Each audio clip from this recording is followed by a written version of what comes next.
Hello, everyone, and welcome to the Phil Switch. I'm Phil Carute, and I'm joined by my fearless co-host, Brock Tamarino. The Phil Switch podcast is brought to you by Sal's Tire Caps. Sal's Tire Caps. Christmas is just around the corner. Sal's Tire Caps are always a great stocking stuffer. You know, Brock, I'm starting to think that Sal is just emptying out his sent messages or drafts, and he's sending those in lieu of the actual copy he's supposed to be sending us. Or maybe this was, I don't know. Anyway, Brock, how you doing? I've had a pretty good week so far. Just some relaxation and work. That's about all for me. And Tactical Tim is back. He actually did a spot for us earlier. So we're glad to see he's back. He said no commitments. And actually, I think we'll be talking to Tactical Tim later because I spoke with him earlier. He said he's going to try to call in. So, but anyway, Brock, how you doing? I've been doing pretty good. Just to talk about, you asked me about Sal's. I really don't know what's going on because last week was like some email about cleaning out the back room to some lady, and today it's about Christmas, which gotta be honest with you, Phil, it's February. Don't feel like Christmas is right around the corner. Yeah, it's got to be that I don't know what he's doing. Our producer talks with Sal. For those that might not be aware, our producer talks to Sal on occasion. I don't know that Brock or I have ever spoken with Sal, and I don't even really know what the agreement is. The producer just said that he owes him one, and he owes Sal one, and the Phil Switch is what he owes him, I guess. So, but anyway, Brock, I was thinking today. So President Biden went and visited Kiev in Ukraine on President's Day, which was yesterday, and then today I saw that Twitter, maybe other social media too, but Twitter was flooded with apparently some speech that Biden gave that now people are afraid of World War III, which I think I've been seeing that stuff for a while since the whole Russia-Ukraine started. But it got me thinking that if World War III is here, all of the preppers look pretty smart right now. And I was just wondering, Brock, are you a prepper? No, I mean, we have extra groceries in the house, and that's about it. So I guess if obviously we have ways to protect or defend ourselves, but as far as I guess what maybe I think of prepping, where you're in a bunker and you've got like food stores for like 3 or 4 months. I'm not a prepper. I would not feel prepared. I got to be honest with you, Brock. I'm about the same. I have stuff we could, protect or defend ourselves, assuming, not just a missile coming in through our house. Kind of hard to defend that. Not sure I could dodge it. And food wise, we have a little bit extra, but I don't know. I mean, I'm not sure how much extra we would have. So not really a prepper myself. I've known people that claim to be preppers. They seem very prepared, very ready to go, which God bless them. To the listeners out there, kind of curious here on the Phil Switch. Are you a prepper? Would you consider yourself a prepper? And what does that mean to you as far as being a prepper? So we actually have the phones already ringing. So Jerry, you were on the line with the Phil Switch. Are you a prepper? What do you consider a prepper to be? If you're a prepper, what kind of things, what kind of items do you have? Jerry, the floor is yours here at the Phil Switch. Well, that's a pretty interesting question. See, if I were to be preparing for World War III as a prepper, as it were, My uncle always said that gotta make sure you got food. Gotta make sure you got some kind of way to defend yourself or protect yourself in the case you ought to need to be doing that. And he talked about plenty of water. Also a good hiding spot. You know, some people dig them holes. So I guess if World War III were coming, that's maybe advice I'd give to people if they were prepping. So you said you had an uncle that was a prepper and gave you some advice. Are you a prepper yourself, Jerry? I guess I would fancy myself a prepper to a degree. I mean, I got some extra food. I got some ways to defend myself. I'm talking about ammunition and stuff like that. I got water. Every time I go out to the store, I buy a couple cases and just throw them on down in the basement there. Or maybe not every time I go to the store, that'd be a lot of water. But I also drink it from time to time, so that's something. I don't want it to spoil.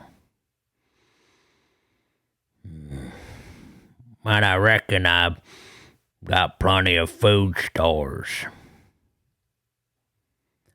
So how much, if Phil and I were just talking about this before you came on.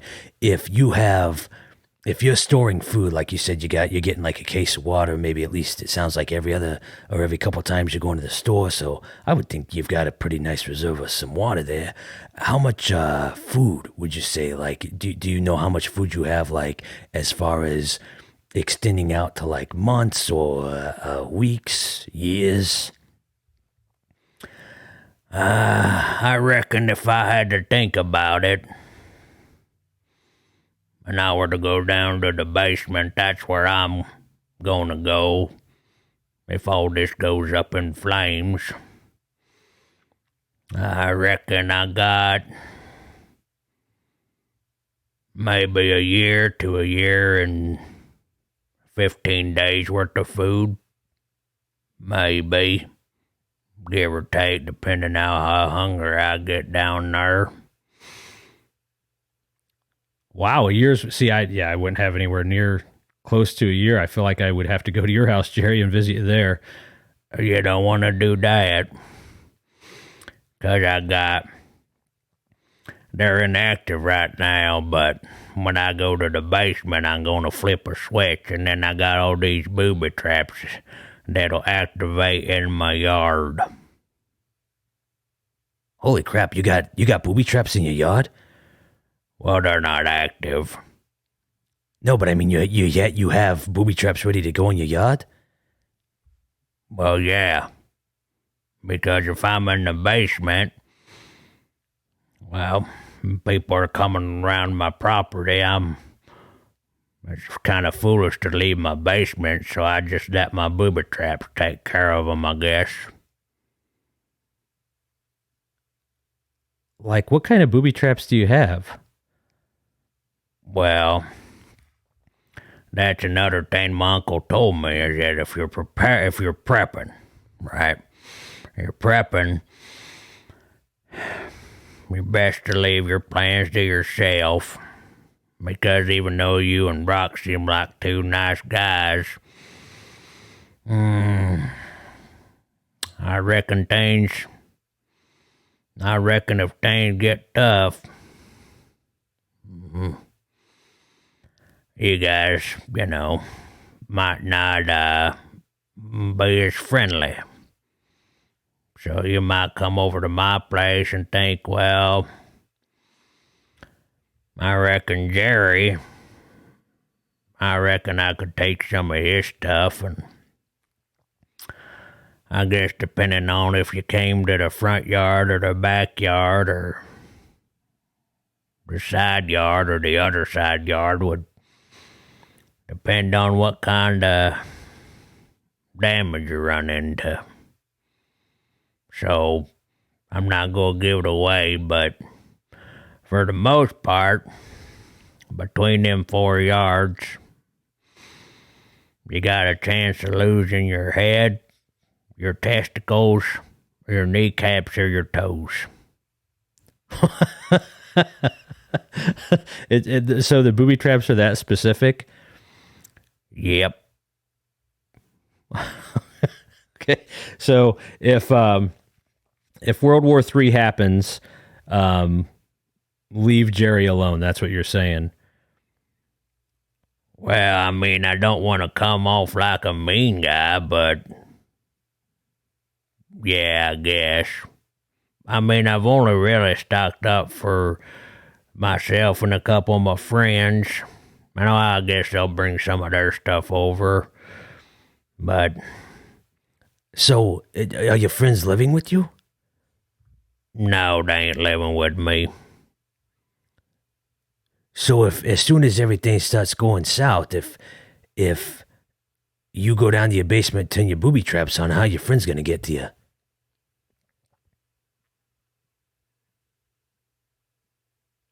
Well, I guess that's a good question. 'Cause the plan for us is that if stuff starts going bad, I go to the basement and activate the booby traps, and then they meet me at my house. But I guess how would they, 'cause the plan is that World War III starts. And I hear somebody out on the porch say, hey, World War III's starting, and I go to my basement and turn on the booby traps, and my friends come over. It looks like your friends are going to be losing a head, testicles, kneecaps, or toes. Yeah, right. See, we have it all typed out on a Word document. And I'm thinking that maybe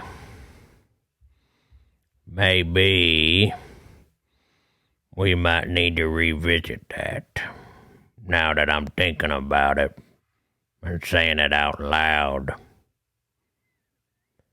Yeah, I think. Well, I think the plan works very well for you, but not so well for your friends. So you might want to go back and tweak that a little bit.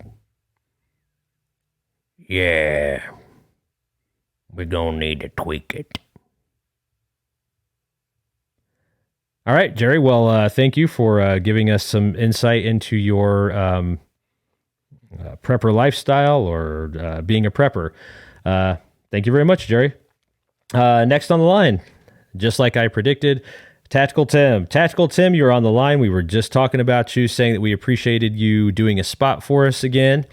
And anyway, we were talking about preppers, as you might know, and we were looking for input from our listeners, as Brock and I are completely not really preppers at all, which now talking to Jerry, maybe we shouldn't be saying out loud. But anyway, Tactical Tim. Hey guys, Tactical Tim here. First of all, I've been listening to the whole conversation since you guys started. Flipped on the radio here. Been listening to you guys. So let me answer one question because I've gotten a lot of questions about it. Tactical Tim, how much more? How often are you going to be doing spots on behalf of the Phil Switch? I'm happy to say that I am back, but I don't know how regular that will be. I'm still kind of giving myself some space, letting myself recover from what happened with the Queen. As you guys know, I've talked about this, or I talked about it on a previous show, that the reason I kind of went underground, as it were, and not doing as many spots as I was doing for you guys, which I was able to work that out with your producer, and he's been very generous. I'm still going to be active with you guys. When the Queen passed away, just long story short, I felt like had I been on the Queen's Guard, maybe things would have gone differently. A lot of people have said, Tim, you can't beat yourself up for that. From everything we know, it was illness and eventually natural causes or natural causes from the illness. It had nothing to do with any type of lapse in tactics, which I still am mulling over that. I feel like maybe some people told me that to make me feel better. Excuse me. But I'm still trying to work through that myself and process that. But anyway, I'll be back. I'll be trying to do some more spots for you guys. I don't know when this show is coming out, so I don't want to give away what I did. As far as the spot for you guys, you're just going to have to check it out. If it's not out already, check it out here in the future. Or if it's already out and you didn't catch it, go back and catch it. Very good info in there. So prepping. Yeah, it's a, sorry guys, I got something in my throat here. Keep it clean. It's a thing that you really have to commit 100% to, prepping. So I heard you guys talking and it made me laugh a little bit. You guys said that you got a couple maybe a couple of weeks worth. People like to prepare for at least 3 months worth. Guys, I'm telling you right now, as a prepper myself, if you're not preparing for at least 10 years out, you're not prepared.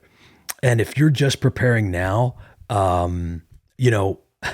I had a fellow tactician that once told me about preppers. He said, it's funny that once things start happening, people are like, I better become a prepper.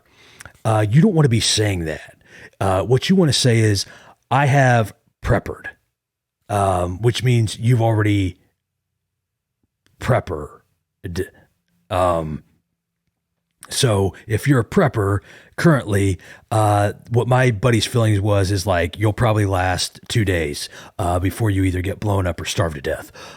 That's why he said you want to be a preppered, where you're already ready. So I have at least 10 years worth of food in my, I'm not going to call it a bunker because that gives it away where it's at, in my area. I'll say, I have plenty of provisions. I have ways to defend myself, protect myself. Of course, everything's very tactically sound. I even have a contraption where if I have to scan over something, right? I'm scanning. If I have to scan over something, obviously you guys know what's going to be covered with what I've prepared. If you're out scanning and if you're out scanning, your area is going to be covered. No, Phil. My area is naturally, well, I don't want to say naturally, that gives some away. My area is taken care of. What I'm trying to get at, Phil, is if I'm scanning, right? And I'm scanning and I have my provisions and stuff, but I'm scanning, I've already got something checking my 6.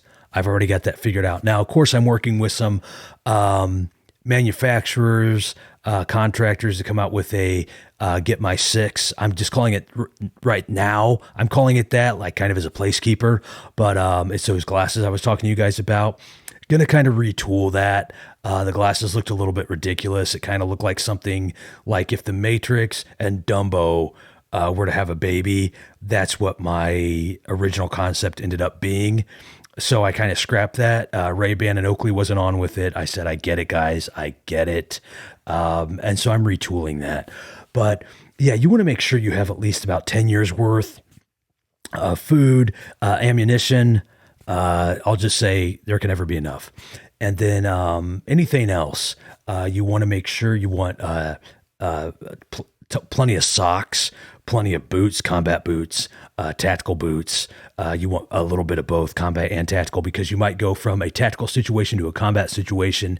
And sometimes it's nice to have a hybrid boot, but sometimes it's also nice to get cover, change your boots, and then go into combat mode. And if you change from tactical to combat and then somebody decides I don't want to combat you anymore, which might happen, the intimidation factor might be so high that they might decide to pull out of the combat. It's okay to wear your combat boots back to where your area is, and you can change back into your tactical at that time when you get back there.